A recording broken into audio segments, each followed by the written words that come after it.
From beef to steel, every direction you turn, there's a shortage or a skyrocketing cost in supply chains. Unless they've been in the profession for several decades, it's a situation many people in procurement have never faced in their careers. So, how do we navigate the current situation? Welcome to Global Sourcing Insights with CIPS. I'm Bob Rossback, and with me is VP of Operations for CIPS Americas, Bill Michels. Welcome, Bill. Say hello. Hey, thanks, Bob. It's kind of fun to be here. Yes, it is. And, for like 20 years or more, with a few exceptions, we've largely been in a buyer's market or more or less, with low inflation, a big recession that came through here, a slow recovery, have often given procurement professionals the upper hand in negotiations and in finding supplies. So, Bill, walk us through the situation we face right now because it ain't the same. Well, it is not. I mean, the interesting thing is that in many of our categories post-COVID, we've got a imbalance of supply and demand. So when you have too much demand and not enough supply, you're automatically in a strategic position where you really have to work with suppliers to help you. But I got a couple of slides that I'll share, and we can go through what's happened post-COVID and what's happening now, if that's okay with you, Bob. Let's go. Okay, so we're going to talk a little bit about surviving the shortages, and we'll talk a little bit about why are we seeing some of these shortages and what do they mean. So the first thing is what happened pre-COVID. Where were we when we started this whole thing? And really, where we were was in a recovering economy with a little bit of modest growth. We should have learned some lessons from the natural disasters we saw, which was earthquakes in Japan and floods in Thailand, where we lost the chip manufacturing, we lost glass for cell phones, we lost pigment for painting cars. And that started to make companies start to think about how to change their supply chain. And that accelerated when we started to see trade tensions between our nation and other nations and tariff wars where we actually were matching one tariff against another. And pre-COVID, we saw a lot of political instability. So we really saw the exit of the UK from the European Union with Brexit. We saw tensions in the US and tensions with Europe and tensions with Canada. So those tensions and those trade wars started to get companies to start thinking about where should we be, especially with the cost going up in China based on the tariffs. So what we actually see now is that some companies are exiting immediately, as soon as they can, anywhere they can, anything they can to get away from the tariffs. And then some companies were starting to look at how can we redesign our supply chains. So, post-COVID, we're starting to see price pressures. This is from the Wall Street Journal this week. These are companies that have announced some of the price increases they're seeing. And we've seen price increases as much as can be 20 to 300%. So we'll talk about those in a minute and what to do. What's happening and why are we seeing some of this? Well, the Federal Reserve has a stimulus program, and that's really caused consumers to go out and buy things. They're buying all kinds of things. They're buying houses, they're buying cars, they're buying everything with the stimulus money. And what's happened is there's a lack of production capacity. We have a labor shortage where people are not returning to work. They're choosing to stay home. They're balancing off childcare and their work, and they prefer now, after being home for a year, to actually stay home and remain remote.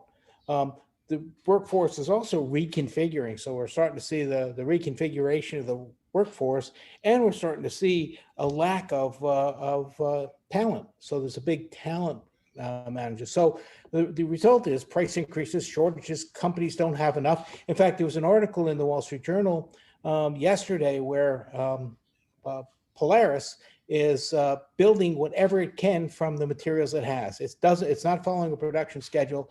If it has certain components and can build a certain unit, they'll build it. So we're seeing those shortages. And in industries like the home building industry, windows are short, air conditioners are short, appliances are short, and most of the people working in a lot of industries are just chasing components to keep things going. In fact, my truck broke down yesterday and they're telling me it's 2 weeks before they can get a part to fix it. So it's kind of interesting to see what's happened. And if we look at, the current news, the Fed chairman had the funniest statement, which he said in the Wall Street Journal on 6/21, and it is that it turns out it's a heck of a lot easier to create demand than it is to bring about the supply and bring it back up to snuff. So I thought that was kind of interesting. So on top of all that, employees are quitting. Just in time is being challenged. Products are being redesigned because if you can't get the chips, sometimes you defeature. I think manufacturing is going to change. We're going to see a lot of things happen that are different. In housing, for instance, if you bought OSB about 5 months ago, you would pay about $8 a sheet, and today it's 62. So it's over 300%. Cement is up 70%. Steel is up 92%. HVAC, windows, appliances, cabinets, labor, everything is short in this market. And we continue to build houses because we have a shortage of homes in the US. And to make that worse, people who are remote are actually building new homes, adding offices, and picking the places they want to live.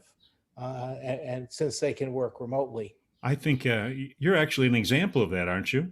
I You're an am. expansion project just because you're a remote worker now.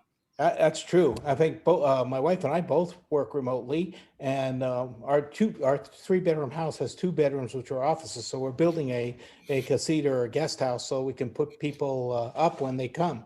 So yeah, you're seeing that. And then when we start thinking about the freight piece of it, it's kind of interesting. The fuel costs are up, containers are scarce.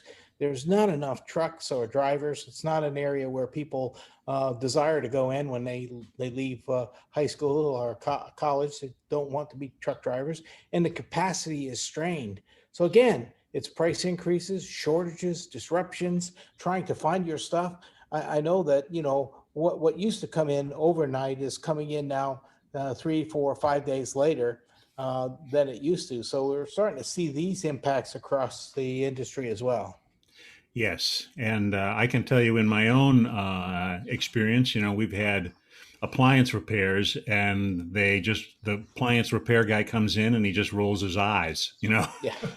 about when is he going to get the part. It, So it, we had some relief in some areas. Lumber, I saw that 300% price spike in OSB, basically plywood, but some of that has dropped off. So maybe there's a little bit of relief. I think some of us say, the best cure for inflation is high prices. So maybe we're getting a little bit of release. So what are people doing in the short term?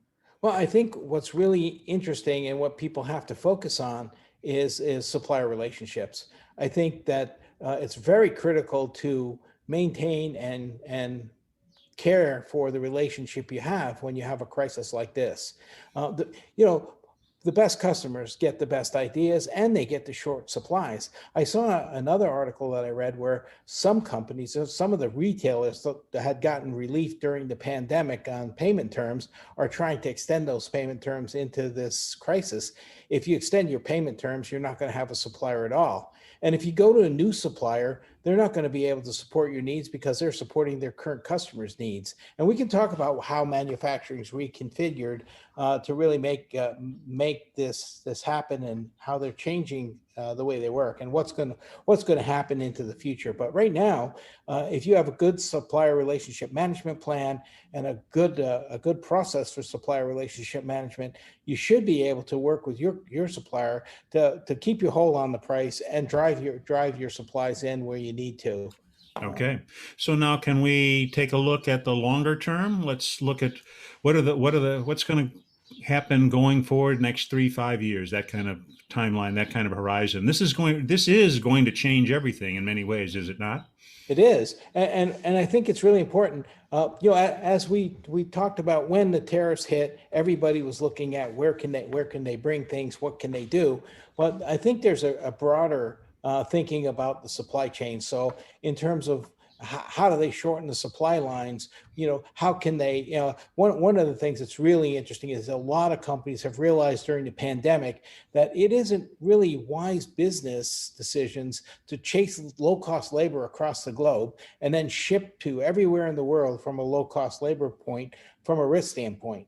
So we're starting to see people look at shortening their supply lines, automating their process. So when a good example is when the GE brought its appliance business back to the United States from Asia, it automated the whole plant. So it spent a lot of money in automation. So you're not going to see a bunch of people putting bolts and nuts and screws together. A lot of robots are starting to maintain stuff like that. And the more we have critical short labor, the more we're going to automate some of the supply chains. It takes capital, but robots don't get tired. They work 24 hours a day. And you read about it and hear about it a lot in in in supply chain management, is removing the non-value added links, producing and distributing close to the markets we serve. So many manufacturers are actually looking at having smaller footprints for production close to the markets they're serving. So in North America, there'll be a market, Europe, Asia, depending upon where they're supplying, and they're redesigning key components to industry standards. So a lot of confirmation and collaboration across what are good industry standards. And lead time is really critical. You have to manage your lead time efficiently, and you have to start thinking about what adds to lead time. In fact, I was working with a client, and they had a motor that had a 26-week lead time, 6 months. And when we got into it, the one thing that caused that motor to have that long lead time was a D shaft in the motor. So it was a cheap component. We bought the D shafts, gave them to the supplier, and the lead time went down to like 4 weeks from 26. So you really have to start thinking about how can you make your supply chain more agile and flexible. The other thing we're seeing now is that we're seeing vertical integration, which, in the 90s, everything was about de-verticalizing, about outsourcing, driving change. And, here are two examples, and there are plenty more companies actually going back to vertical integration. Apple has not using Intel anymore. They're building their own chips, and so they're in control of their own destiny. If we start thinking about Amazon has a railroad, an airline, tractor trailers, and delivery vans, and they're really their own distribution company as well. So we're starting to see a lot of companies, and I can name about 4 others or 5 others that are really going back vertical to control their own supply chains.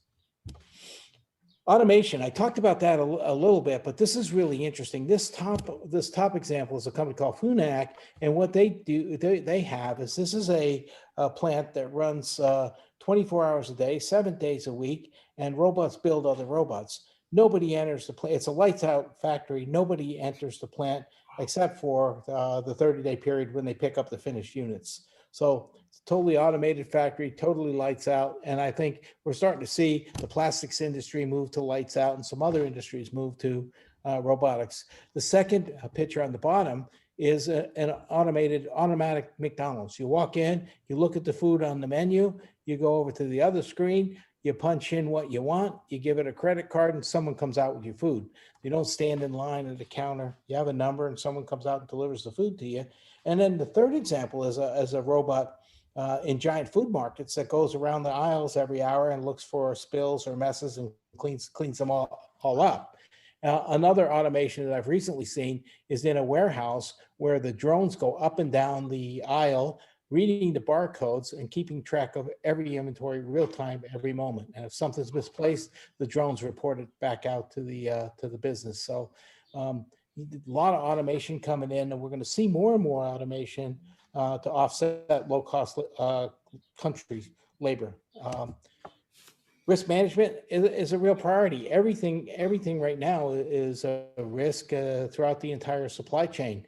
One of the other risks that's really important is corporate social responsibility. So ethics and environment, and companies are setting carbon footprint goals. But it's really interesting when a board of directors in a company sets a footprint goal for carbon reduction, it falls down on procurement and supply chain to be able to put that plan into place, align the supply chain to be able to achieve those goals. So it's a big job for people. And cybersecurity is high on the list of risk management at the moment.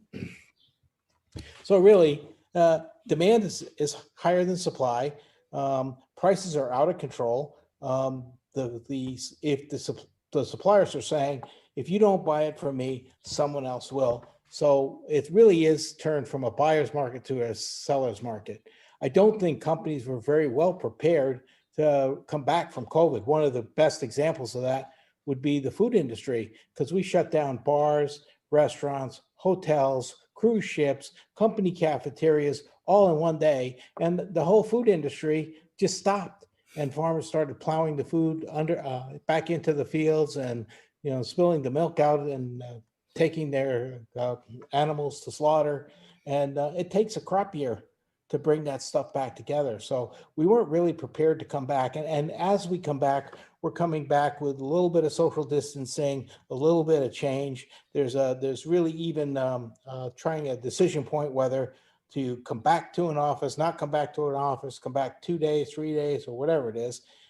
Labor is a critical resource right now in almost every industry. Talent is really short. So we're not really seeing the kind of replenishment of labor, and that's causing a lot of shortages. We're not getting the materials out the door that we need to get out the door. We have poor preparation, no labor, and companies are trying to respond to this and trying to fix it. The learning's been strong from the pandemic. Some things are not going to go away. They're going to be here forever, and we have to really kind of accommodate that. My advice to people are make sure you have strong supplier relationships, particularly with your strategic supplier.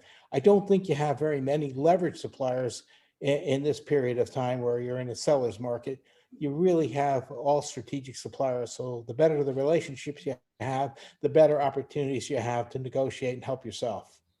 In many ways, some of what you said is just going back to the fundamentals: supplier relationships, map your supply chains, look for the risk, be very strategic about identifying where your strategic sources are, so you are protecting your most critical supplies.